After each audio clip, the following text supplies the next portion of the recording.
Welcome, everybody, to Catfish Weekly, presented by Whisper Apparel. Along with Chuck Davis and Doc Lang, I'm Lyle Stokes, and we're going to talk about cold water and transitioning catfishing as the weather changes. How's it going tonight, fellas? Pretty good. Good. Waiting on this weather to cool down. It seems like summer's just lingering on and it's never going to go away. Yeah. Well, it's cooled up here. It's a little cooler up here today than it has been, but I haven't been out in it, so it doesn't really make any difference. Yeah, we're still in the 80s here. What's the water temperature? When I was out Sunday, I was getting on the Coosa between 67 and 70. Yeah, it's down in the 60s here on the Ohio. Yeah, we didn't have any current. They're feeding a little bit of current at a time just to satisfy the generation schedule.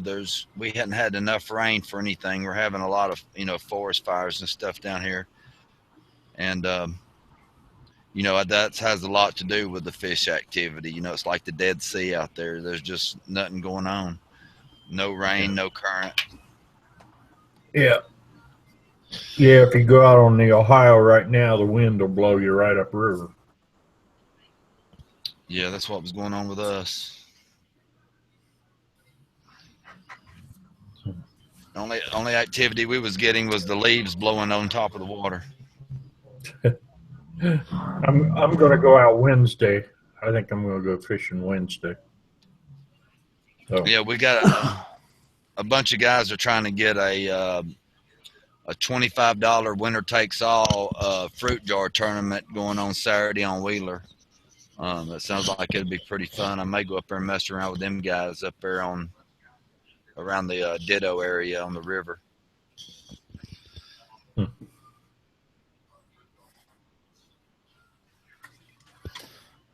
that sounds like a pretty good time. I mean, anytime you get a bunch of guys to get together and have a good time, that's all that matters. Yeah. Yeah, nobody's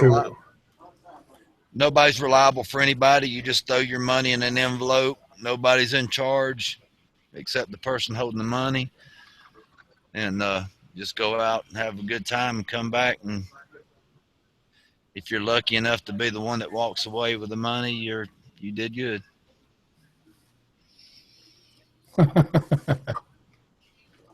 That sounds like that'd be a lot of fun, though. Pretty good time.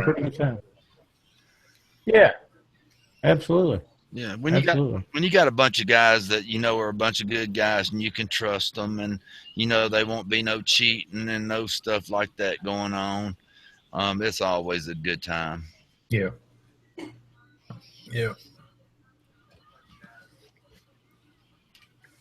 Well, I see, and I'll just go ahead and jump right in here. I've got the results for the JKV championships. If you want me to go ahead and put them out there. All right, go ahead. First place, Dale Kearns and Greg Edwards, 122.3 pounds. Had a big fish of 68.9 pounds. Well, that's pretty good for the Ohio River. Good deal. Casey Tushak on lead. They were in second with 64.3 pounds, and Adam Winder and Kelly Cressy, 63.2 pounds. The anglers of the year were the Kings, Wayne, Jennifer, and Connor. So there's one. Congratulations to those guys. Yeah. So, and I believe that the Kings had the big fish of the year, which was a 69-pound blue cat. So, looked like Josh had a pretty outstanding championship down there. So, hats off to all those guys guys and gals that caught fish. Yeah, it was pretty windy Saturday. Yeah,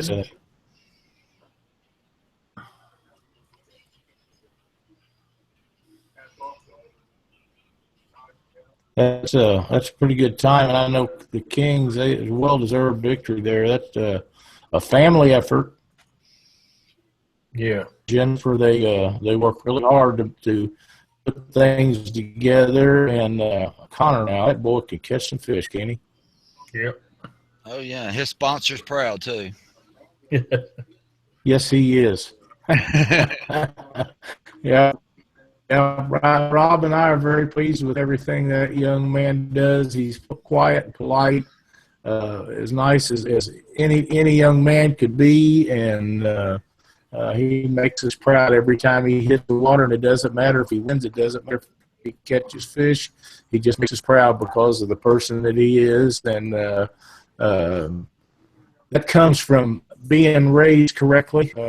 He has to have a little of that instilled in him. I understand that, but the boy has been raised right. He loves his sports. It's not just it's not just fishing either.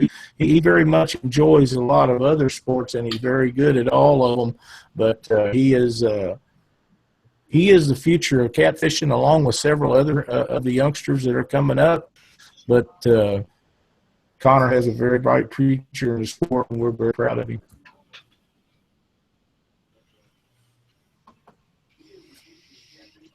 Have you got any results, Chuck, or anything? No, I don't have any results or anything.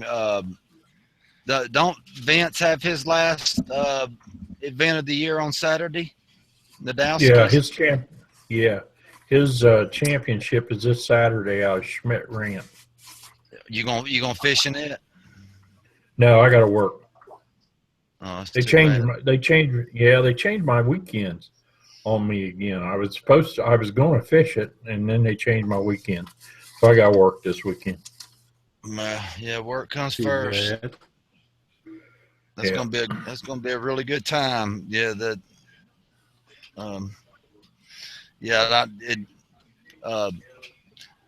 Bink and them, they're gonna miss this last one too, correct? Yeah, he's not going to be able to fish. Yeah, that's pretty. He was on the water Saturday. He had his twin granddaughters on the water. He was going to take them fishing, but they ended up doing a bunch of boat driving. They like driving the boat around. Cool. So. Good stuff. It is. And it's a great time of the year to get those kids out there, whether you're fishing or not. And if they fish and they catch something, that's a bonus. But just to get out there and spend a little time with them on the water is very relaxing and makes them feel good. And I know Janet and Bink had a good time with that. Yeah. And the fish are biting pretty good on the Ohio right now, even though it is a lake. They're biting pretty good. Flatheads are starting to put the feed bag on. Good. That's awesome. That's awesome. When it gets down there around 65 degrees, they really start gorging down. Yeah. Well, Justin Connors, I know he was fishing the area that I normally fish, and he had some nice flatheads. They caught a real nice blue. So the area that he fishes, I know that's where he was guiding, and I think he had two or three people from Pennsylvania with him. So I think they did pretty good. He had some nice pictures of flatheads. Good. Yeah, he's always putting catch. And this is one of my favorite times to fish right now. Live cut bait. They're pretty much you can find them pretty easy right now. If there be just a little bit of current, it makes it even better. But the Ohio isn't, this time of year is not known to have current. When a barge goes by, that's about the only current you're going to get. Oh, yeah. You fire your trolling motor up, make your own current. Yeah. Well, actually, I don't do that. I anchor down. When it's a lake? Yeah. especially this time of year. The water's cooling down. I'm looking for drop-offs and stuff like that, ledges, and I'll anchor down. I hate to do it, but throw a live bait out there, cut skipjack. Even shad's really good right now. Live shad, dead shad are definitely a ticket on the Ohio right now. Yeah, this is the time of year I love focusing on humps. Mm-hmm. Humps seem to be great this time of year. This is one of the topics that we was going to address tonight is fall fishing and transitioning water and stuff like that. And one of the things that happens that I've noticed is it seems like you can catch cats on skipjack pretty much year round. But in the wintertime and fall and early spring, for me, a lot of times shad is a more preferred bait than even skipjack. Yeah. Yeah. And the bigger they are, the better they like them. And they're easier to get right now because they ball up. Yeah, especially when the water gets cool, it kind of triggers them.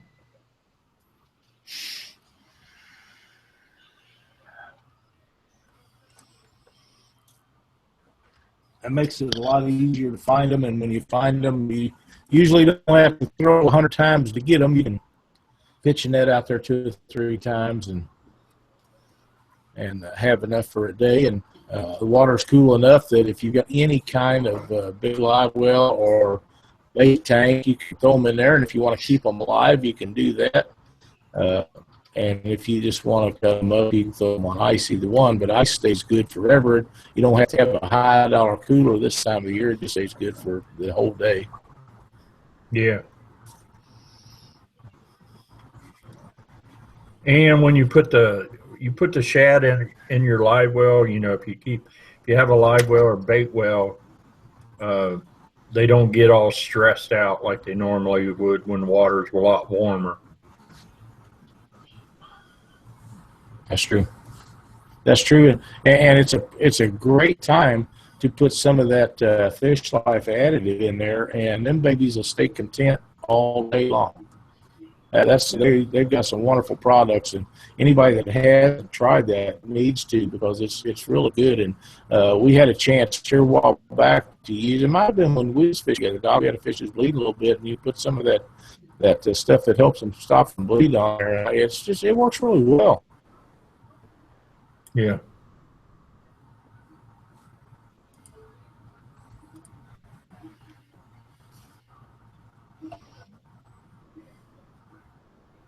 I think that the bait transition and there's a lot of times that I've noticed that the fish, when you're fishing, if the sun pops out after it's been under for a few days, you can usually go up in the shallows and drift the shallows, and as long as the water temperature is up, and pretty much eat and fish if you want to. Once in a while, you still can get it. Yeah, the other thing that happens this time of year Seems like they like sand. The other thing that happens this time of year is if we get a warming trend where you get a day that gets really a nice lot of sunshine and stuff, it'll heat them rocks up along the bank, and then shad will move in to that little bit warmer water, and then the cats move in right behind them. Yeah, so don't be afraid to go shallow. Yeah, they'll go up there after that bait fish. There's no question about that.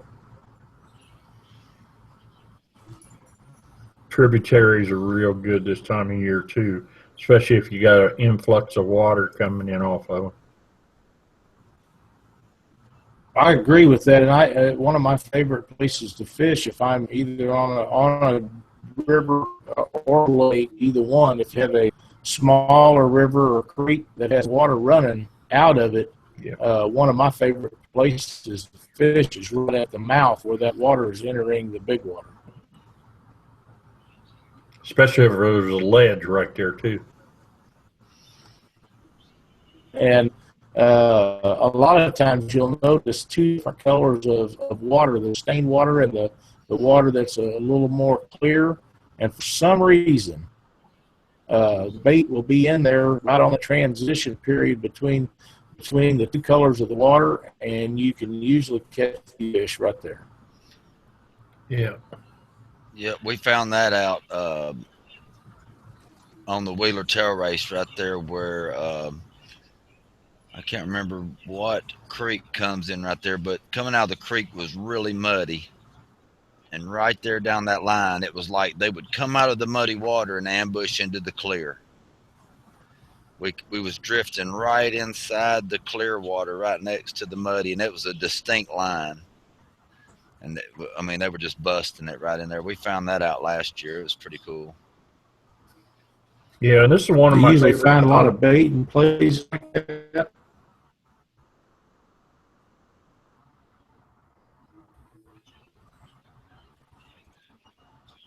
I said you usually find a lot of bait fish in there, that transition areas, Chuck. Yeah, yeah, we would throw the net right up in the creek, right at where, not right on the transition point, because it's pretty deep right in there, but there was a lot of bait right there in the opening of that creek.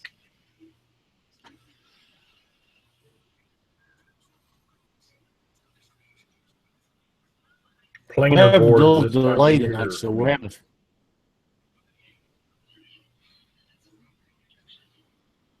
killer.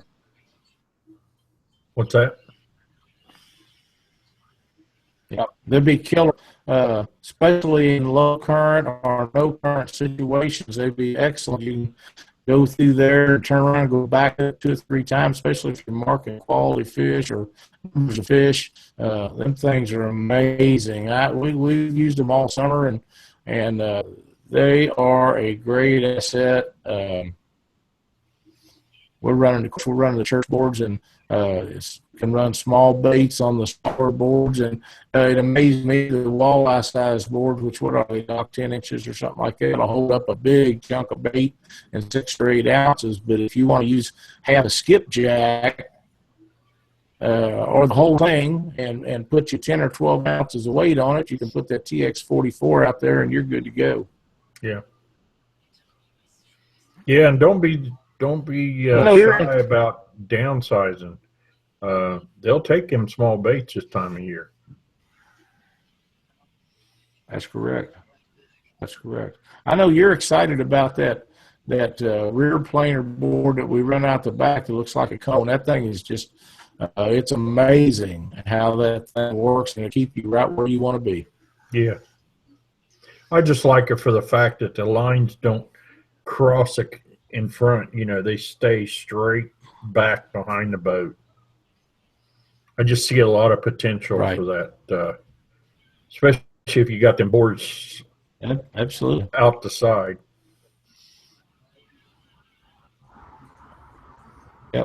Yep. I think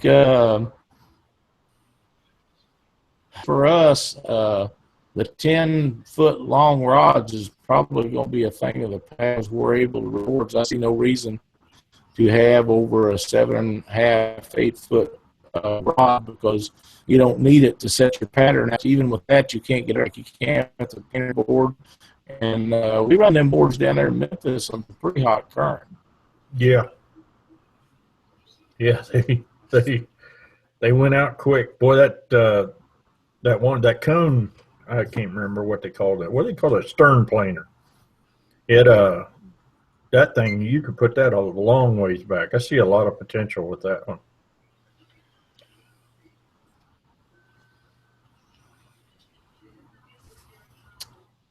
Are you talking?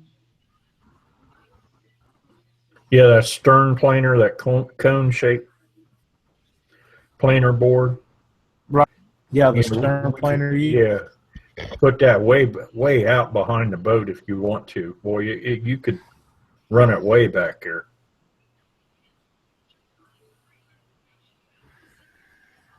And it's not going to move right we or had left. quite a bit of weight on that too, Yeah. and as far as the coolest about it is, you can run it as far behind the boat as you now. If I'm running boards, I want to be able to see them. I don't want them so far out that I can't see. The visibility is important as the job. Yeah. But I like to watch them, and with those church boards, you can set them up to.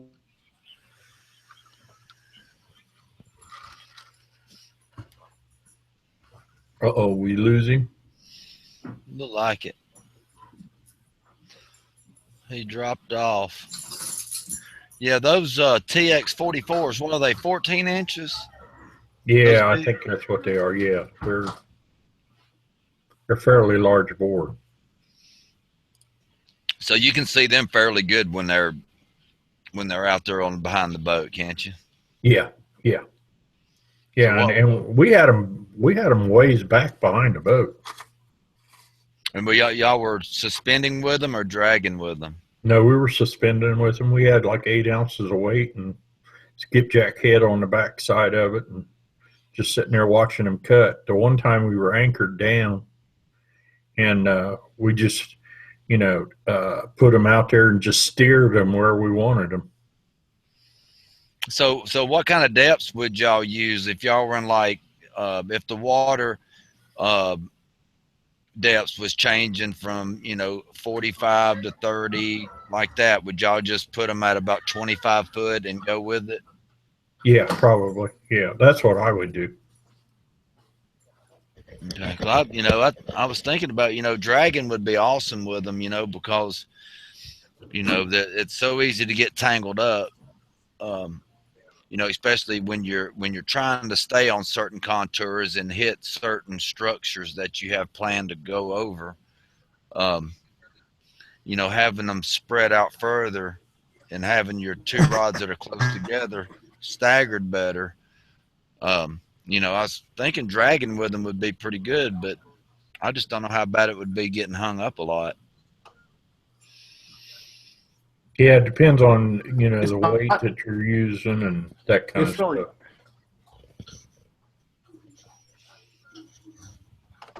One thing, Chuck, any kind of dragging weight system, we was in Memphis and Owensboro boat dock was with us, so we was using use dragon tail things, and Doc had made some really short ones, and they worked out extremely well. I was pretty impressed with those. I had went and got some of the clear hose. I believe that it was from Home Supply, but it was clear, and of course I have a lot of lead shot. So I put my together, and it was considerably longer, but we only had them hung, Yeah, we only lost one rig the whole time. It's whole time we were fishing at, Owensboro and Memphis. We only lost one rig dragging. So were y'all hitting some pretty heavy structure also? Yeah. Yeah, especially in Owensboro, we were dragging through trees, we were dragging over top of rocks, and it was working its way right through it. What size floats were you using on your leaders? Them bottom dwellers. I don't think Lyle was even using it. You weren't even using any floats, were you, Lyle? On part of them, I was using the day cells, and on a couple of others, we didn't use any. We tried to work the balloon thing, in fact, I never could get it just right. It seemed like it was going too high or too low, so I'm going to have to work on that. I really think that's a great idea. Once you figure out, and the size of and the amount of air you put in that balloon has something to do with the size of the bait you're doing. You're going to have to figure that out. Yeah. Smells, they work really well. And then you got plenty of them. So what weight was y'all getting y'all's dragon tails? Y'all getting them around 3 and 4 ounces on your dragon tails? Yeah. Yeah, I had about 3 ounces on mine. Mm-hmm. I wanted mine just a little bit lighter. I like the length of. I didn't want it. It was a little bit stiffer, and I didn't want it, just at an angle. It kind of stood up on its end and would pop along. You could see the movement on the rod as it was working its way through the stuff. Cool. So I do think that the longer ones will go over brush better. Yeah. Yeah, because they'll work right over top of it, just. So how long were y'all making the longest ones? My longest one was 18 inches. And so the air that's trapped in them makes a lot of difference. Yeah, that'll make it either, when you go to put it in the water, you can see how it wants to, if it lays over on its side or if it's kind of stands straight up.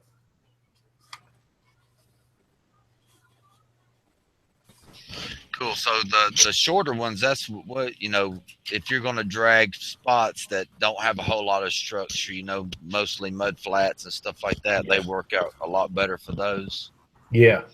Especially if you're going through muzzle beds, if where you're going across the zebra beds or just even the bigger muzzle bed, because it'll just sit there and tap along. What I ended up using on mine was air hose. It was just 3/8 ounce. It was 3/8 inch air hose. And it worked out really well. Oh yeah, yeah. I think we only lost one rig. I think all during that time we only lost one rig. What's the cheapest, most economical shot y'all found to weigh them down with? Just regular buckshot from the sporting goods store? Well, what I ended up having is I had round lead balls. I have no idea where they came from, but I got a whole bunch of those, and I would put 10 of those in a dragging rig. And just until you get about 4 ounces in there, 3 or 4 ounces, and then something like that. I measured it out. It was like 3-4 ounces with 10 of those in there, but they didn't move around. They were solid. I had to tamp them down inside there. Okay, so when you're using those rigs, do you also have to adjust how much weight you put in them? For how much air do you have in it? Do you think those would actually float? They would float if they didn't have any lead in them at all, correct? Correct. Okay, so if you're making them longer, you might want to put more lead in them to keep them from floating up off the bottom. Yeah, well, I don't know. We were 35, 40 foot of water, and they were ticking. They were always on the bottom. Cool. Yeah, I didn't know how much I had to experiment with. I was wanting to make some longer ones, and I want to put as least amount in there as possible, but I want to make sure that the air don't bring them up off the bottom either. So no, they'll definitely stay down, because right now this is the time of year I like to really drag, and I like to get, especially if I'm fishing a lake, and even the river. I'll get out there and I'll throw that, and I'll put it way out behind the boat. It is way out behind the boat, so that I've got a different angle. I like the rods up high in the rod holder. That way I've got a different angle, approach angle, as that bait is being drug along. and you want to go as slow as you can because the fish right now aren't as aggressive as they were a month ago. Right. And I was using balloons on my leader. And I had a big old bait, probably a half a skipjack, big skipjack. And so I blew the balloon up, not quite the size of a baseball. And that's really way too much. It had my bait way off the bottom. Yeah. And I was using a 3 or 4 ounce pencil sinker, and just by blowing that balloon up the size of a baseball is a huge. I had to go back down about the size of a golf ball, and it seemed to have, when I put my bait down in the water beside the boat, going the speed that I was going to go, it acted like it was still bringing that bait up pretty high, being a little bit bigger than a golf ball. It was doing really good. Yeah. But the size of a baseball, it probably would have had it up back there on the top of the water, probably. Yeah. I mean, that's a big difference. Yeah. Yeah, because I use those David Ashby bottom dweller, those co-mill bobbers. That's what I put on mine, and they're slightly smaller than a golf ball. Yeah, they work really well. I like those.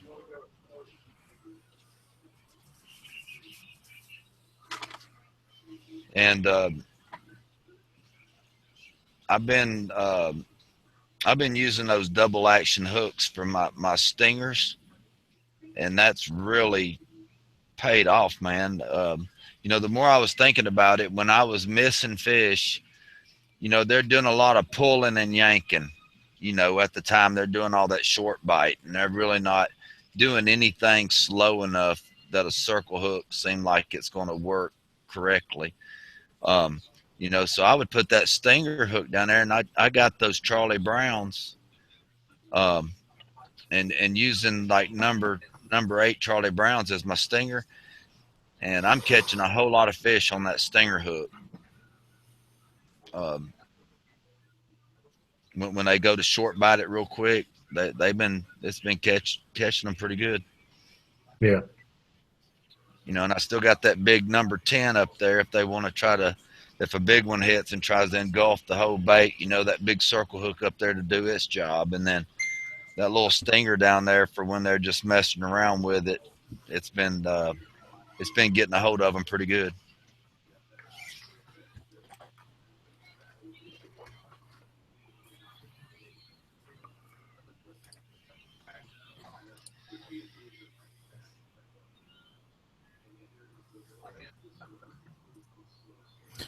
What else you guys do to prepare for your winter fishing and cold weather fishing? What's that, Lyle? I say, what else do you guys try to do for winter and cold weather fishing? I always downsize my baits. I'll try to stick one big head out there, but then the rest of the time, my baits, aren't no bigger than my thumbnail. I'll use real small baits. I don't know. I've caught a lot of big fish just on them little. There's a lesson I learned off of Willie Smith. I watched that guy bring in some big fish, and he's only using nail-sized baits. And it kills me to downsize. Oh man, I like to put as big a bait on as I can, and I don't like to downsizing. But here in the last couple of years, I've been just forcing myself to downsize just to see if it makes a difference, and it does. Big time. There's I can't remember the guy's name. He's a school teacher out of Arkansas, and him and his daughter come to Wheeler, during spring break and fish. He's caught a couple of 100-pounders, by the new plant and stuff. Well, he was down a few years ago when he was below Wheeler down on Wilson, and he caught 104-pounder on a piece of skipjack the size of your thumbnail. Yeah. Yeah, he said he couldn't. He kept using bigger baits, kept downsizing, cutting small little pieces. Not downsizing the hook, just the bait. Put that small little Right. piece in there. Bam.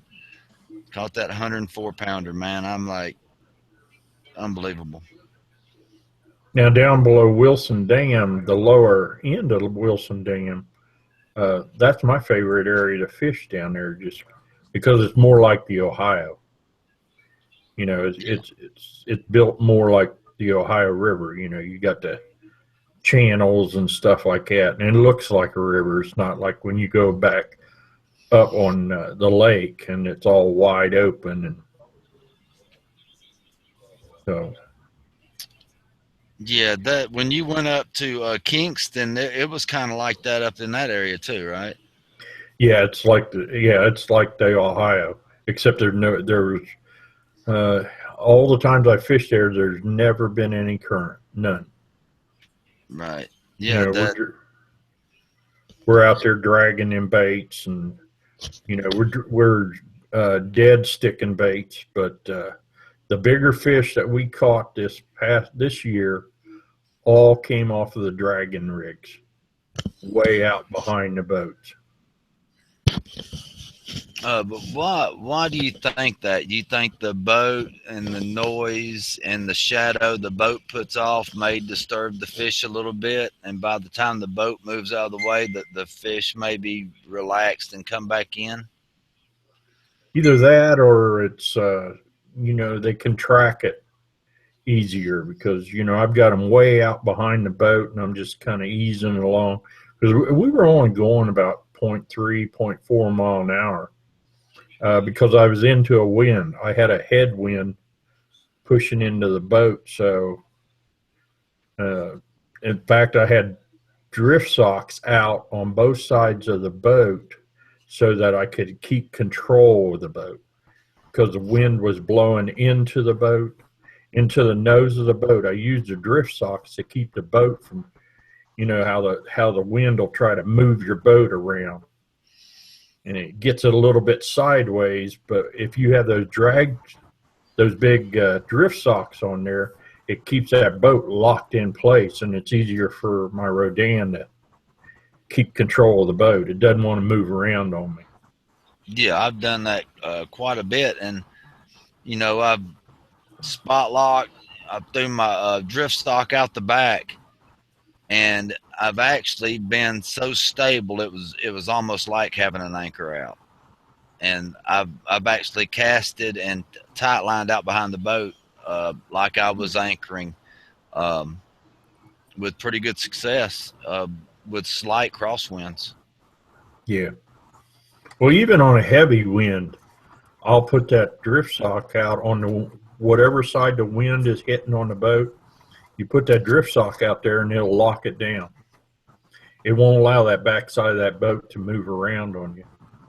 So in the fall, if you're moving along real slow, the wind will have a big effect on trying to push that boat because you don't have enough speed to kind of keep that boat in place. But you put a drift sock out on that windward side where it's hitting, it'll lock that boat, and it actually will allow you to work a ledge parallel to a ledge, or if you're working the shoreline with a planer board, you know, it'll keep it right there for you.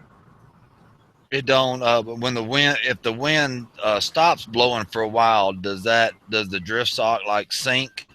Yeah. It'll start easing down.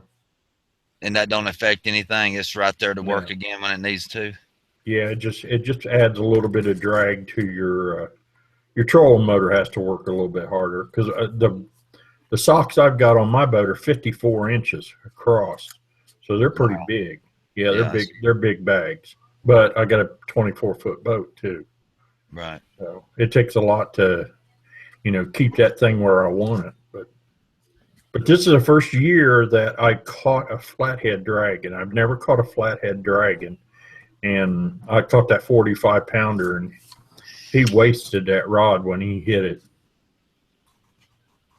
Yeah, I bet that was pretty exciting because I've never caught one drifting or dragging. Yeah, that's been the first one that I've caught like that. I've never caught a flathead drifting, uh, but and but this year with the dragon definitely. I was really into that. That's all we were doing it in Kingston was just dragging a lot of baits. You know, we had 4 behind the boat. Then we'd have 2 or 3 out the side, dead sticking. So now in the wintertime, actually in the fall, when it cools down, I've gone to the Cumberland River and we'll anchor down. You know, and we just keep moving and keep moving, move from spot to spot. But then when I fish the Cumberland, I'm using, you know, you can go right there to power plant and get your fresh skipjack. And then, you know, I'm sticking out 17, 18-inch skipjacks. You know, I'm just whacking the tail off, sticking the whole thing out of there. Yeah. But generally this time of year, all I'm hunting for is trophies. You know, I'm just trying to. My bucket list is 100-pounder. I don't know if I'll make it or not. So I keep trying. But when do you usually start downsizing your bait? Do you keep watching the water temperature, or when do Yeah. you know when to downsize? When it gets, usually what I do is about 40, 45 degrees, then I start, you know, downsizing. At least one of my rods is downsized. If I'm fishing on the Ohio, in Ohio we're only allowed to use 2 rods per person. So if I'm anchored down, you know, I'll have one rod that's got a big bait on it, and then I'll have another rod that's got a small bait on it. And you keep changing over gradually to what's working. Yeah, yeah. If I fall upon a pattern that I think there's, you know, skipjack heads are one of my favorite baits. The bigger, the better. The one thing I've learned to do with the skipjack heads is hook them through the bottom part of their jaw, and then bring it out to the top. If you open their mouth opens up, it's going to wash it, all the scent, everything that head holds. It's going to just wash it out, and you know it doesn't take very long. But if you keep your mouth closed, then you know it also kind of streams that head. If you're dragging, or if you got current, you know it'll sit there and waver up and down. Right. Yeah. I was listening to Steve Douglas talk about, you know, if he's dragging, you know, he'll hook his heads like that, but if he's going vertical dead sticking, he hooks them The through other where way. the cut is, through the shoulder. Yeah. And it's been working very well for me. I started hooking it like, talking to Brent Riddle, you know, going vertical, and my hookup ratio's got a lot better by hooking it there. You know, because he was telling me that you want that bait to come off of that hook, and you know, going in that bottom lip and out the top, you can't pull it off there if you had to, hardly. The blue cats get it off there somehow if you know, pull real hard. But you know, most of the time when I would miss those fish, I mean, sometimes I would fight them for, you know, for a while, you know, 10 or 15 seconds, and all of a sudden my bait would come loose. I still got the bait on the hook. And they were just holding on the whole time, really. The circle hook never got over there to do what it was supposed to do. You know, he told me to hook it different. Yeah. So when they bite down like they do on your hand, that bait will come off that hook, and that hook's in their mouth freely and able to get over there and do what it needs to do without the bait getting in the way. You know, and that's really been working good. So dragging, you need to put it in the lips, so it'll be aerodynamic and won't be spinning around and acting all erratic. twisting your line up and everything. I can see what that would really help. Yeah. Last fall, I had a big blue on, and I think Bink and I were fishing together, and we, he eased the rod down, and then he slammed it. And when he slammed it, I grabbed the rod, and this is the only bad part about a circle hook. I just reeled down on him, pulled back, and I told Bink, I said, "This is a good fish." So the water was fairly clear, and he kind of popped up, probably about 50 yards behind the boat, and then you saw the big old tail come up out of the water, and then he took a big dive down. He got probably, I'd say, 20 feet from the boat. It was to the point where I could see his eyes. And I swear this fish had been caught before, because he took one look at me and then opened his mouth, and that head was flat as can be. And that hook, he had mangled. He put that hook down inside. He had bit down on it so hard that the hook had embedded in the head. He was never hooked the whole time. And he just, as soon as he seen me in the boat, and Bink had the net, and it probably wasn't more than 10 feet from him, and he just kind of opened his mouth, let that bait slide out, and then he just kind of eased backwards and disappeared. I looked at Bink. I said, "That fish has been caught before. He knows what he's doing." Yeah, they're smart. A lot smarter than we think they are. Yeah. Yeah, that's when we was out pre-fishing before the tournament at the Lay super event, we was tying some baits on, and I was actually using some live bait clips to hold my bait on my line, because we didn't want to stick no hooks in them. And they were actually holding rods down longer than I thought they would, not using hooks. We were to actually reel down on them, and the rod would stay bent. You're almost knowing you're moving the fish. That's how far I was reeling down on them, and and then they would eventually just let go of that bait. And were you using those eye socket clips? Yeah. On them? Is that what you were using? Yeah. Yeah, I use those. I put them in the eye sockets, and if the bait's big enough, I put it in their nostrils. Saltwater guys use those, don't they? Yeah, the name of them is Live Bait Clips is the website, www.livebaitclips.com. Yeah. They're really good. You got your hooks not into the bait if you're using one hook. I still, use a stinger hook about as long as the bait is a lot of times, and I'll try to put a stinger back around the tail behind the dorsal fin somewhere. Just right up under the skin, not deep at all. Yeah. I try not to hit the backbone so I won't paralyze them, but just go far enough under the backbone to where, I'm not hitting anything that's really going to mess them up. And they've been living a long time that way. They call that bridling, don't they? Yeah. I had that last week. Yesterday I had I fished for 3.5 hours. I went to 3 different spots, and one of my rods, I had one of my bluegills rigged that way. Every time I would move, I would stick him down in my bait tank, and he was live and finicky all day. I used that same brim on one rod all day. Yeah. So I was putting him down some places. I was putting him down as far as one place I was fishing was 65 foot deep. I put him that deep, and Wow.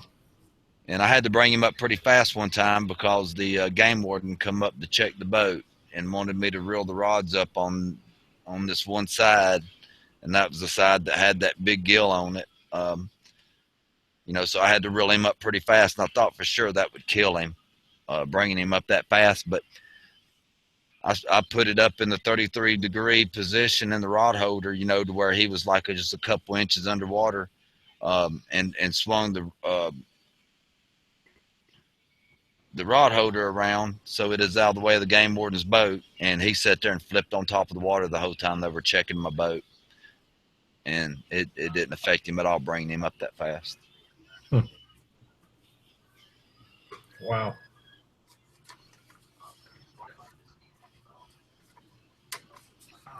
Well, The what? gills are pretty hard to fish, though. Oh yeah, yeah. Yeah, they're really tough. Right now, they're hard to get here in Ohio because the water's cooled down. I think they move out in the deeper water. They're not up in the shallows like they normally are. Yeah, we was catching them on a railroad bridge, one piling out from the bank. So the first bridge piling, we was catching them right up against that.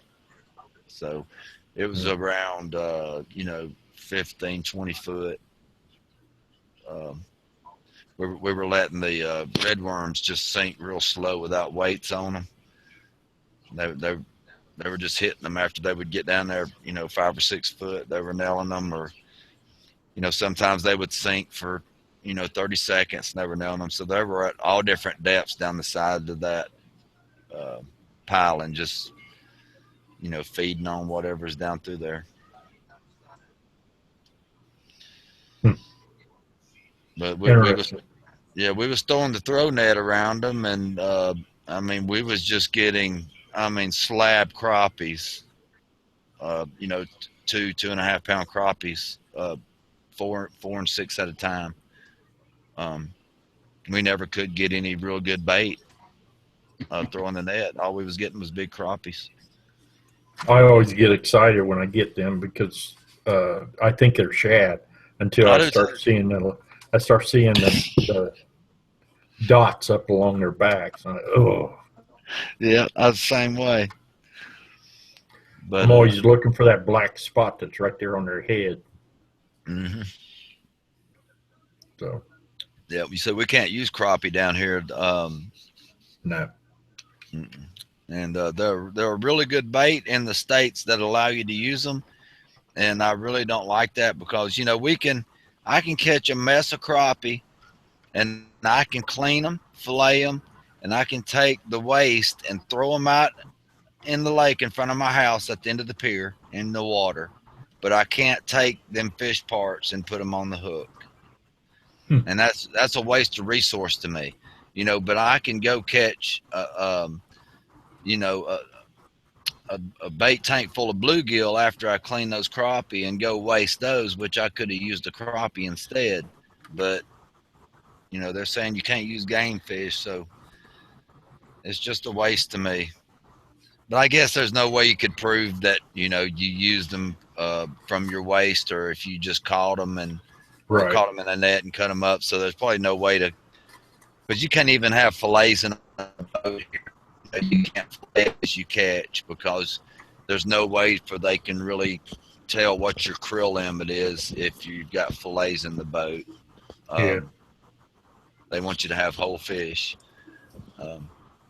And some of the lakes right in here, the Neely, Henry, and Weiss Lake, they're really good crappie lakes. You can't use but 3 rods per angler while you're crappie fishing on those 2 lakes. So they're really picky about their crappie in Alabama. It's a huge sport fish. I wish they got like that about catfish here. It'd be exciting. Yeah. They don't even have a limit on catfish under 34 inches. If you can catch 4,000 a day, you're allowed to keep them as long as they're not over 34 inches. Wow.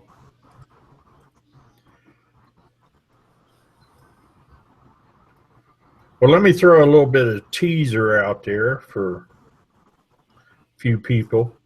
Guys that are Sea Arc owners, I have come up with a retrofit filtering system that can be used on your Sea Arc boat. Probably can be used on any boat, but the one that I've built and designed is strictly for that 30-gallon front live well that is on the Sea Arc boats. The one I built is for my 240, and I know the same I believe the same tank is on the 220 Sea Arc. So in the next couple of weeks, everybody kind of tune into Catfish Weekly, and I'll be going over it. But in the meantime, I'll just give here's a preview. It's not very big, and that's what makes it nice.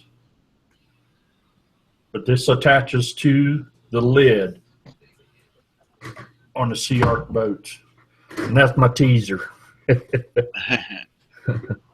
So, and I really think that this it's a DIY thing. You do it yourself. Everything you can get at Lowe's and out of your wife's shower. The thing. So Lynn hasn't noticed that a few things are missing out of the shower yet. So.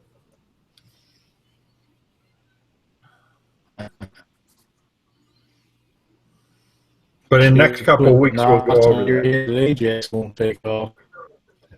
What's that, Lyle? I said, she'll put us on your head, the Ajax won't take off. Yeah, she'll be knocking me in the head.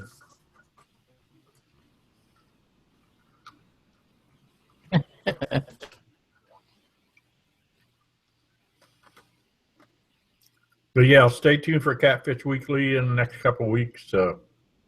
And I'll kind of go over the details on this thing.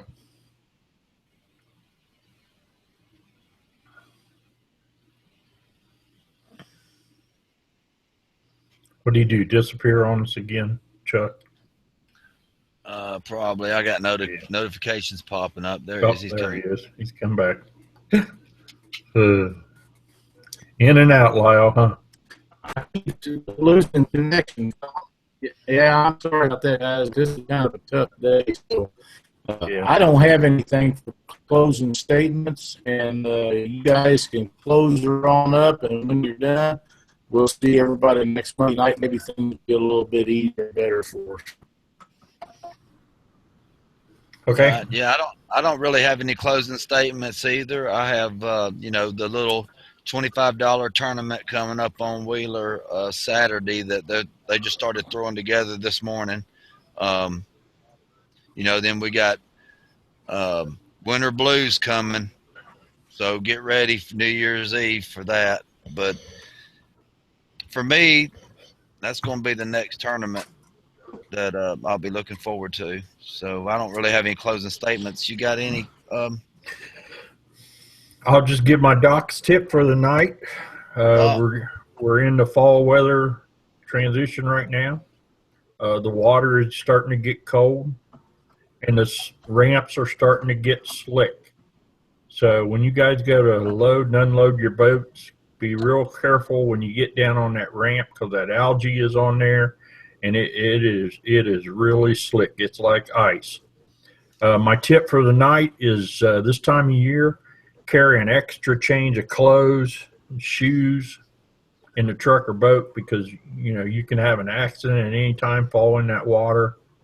And even though the water is at 60 degrees, it takes a little bit longer for hypothermia to set in, but it still can set in. So that's my tip for the night. Carry extra clothes and shoes and boots. And that's all I got. Good idea. Good idea. Excellent. Like I say, I don't have anything. We had a little surgery on the back today, so I'm not getting along too well.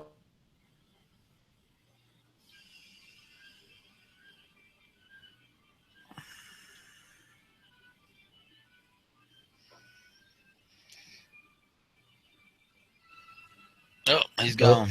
Lost him again. Oh, there he's back. Yeah. That's got to be aggravating. It is. Them hotels, man, they buy the cheapest package there is, and they just don't have any good connections in them most of the time. It really sucks the way I feel tonight after we had today. Anything is better than nothing at all. Yeah, that's true. So unless you guys got something else.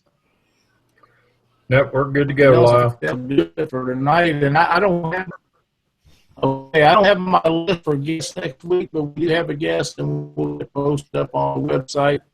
For Chuck Davis and Doc, thanks for watching Catfish Weekly. We'll see you next Monday night.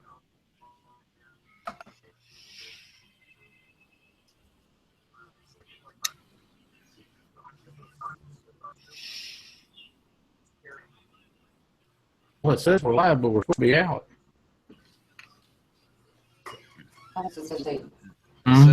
It says live.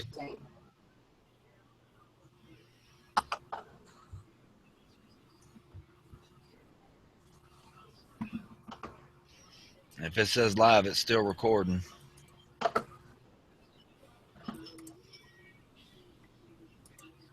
Try again.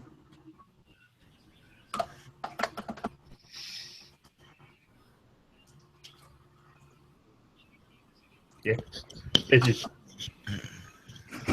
it's still recording because I just seen you light one up on YouTube.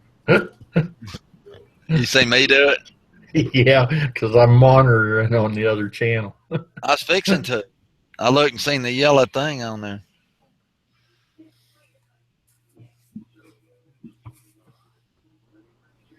Boy, it's not unlocking. No, if we all sign off, it'll quit. It's fixing to in a minute.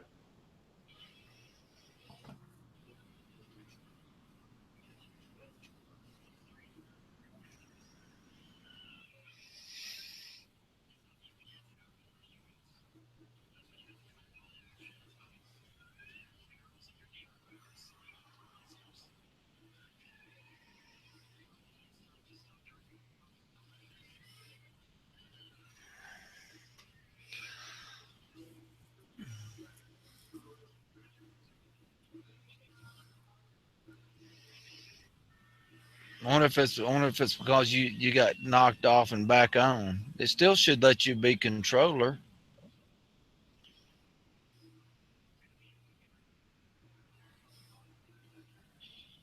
Yeah, it's still recording because I'm watching it on YouTube. There's about a 10-second delay on YouTube.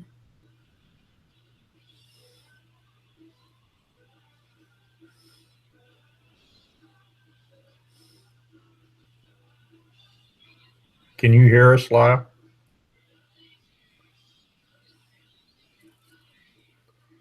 There he goes. He's gone.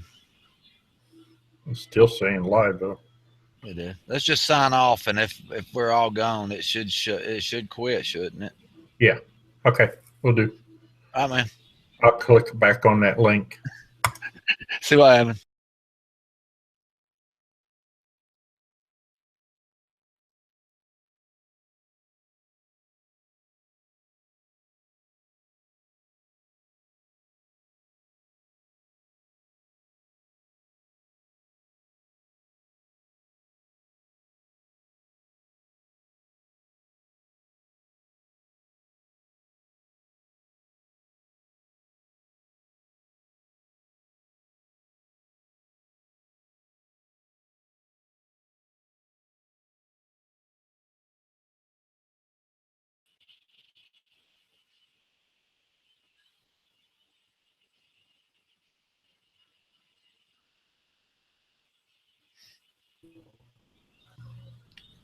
It's still live.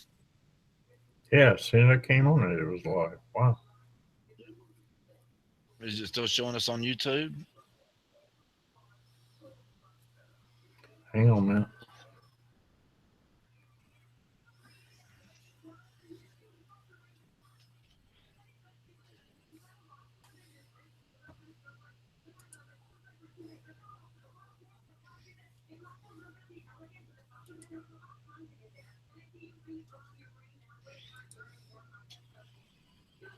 Yeah. Wow.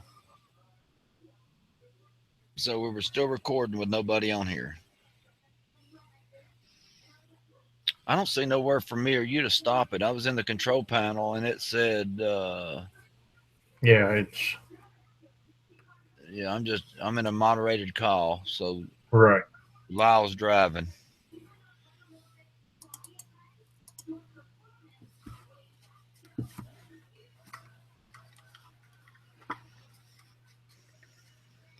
I'll move around here and see if it comes up on YouTube.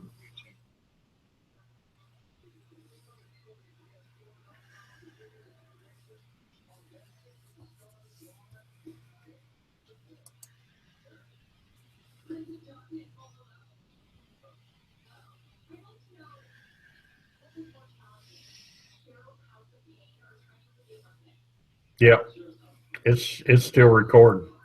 Wow. I don't know if we both sign off. It's just going to record nothing. Evidently. Unless Lyle, all those, where he was in and out, the original one is still linked up. So I'll give him a call, let him know that it's still live.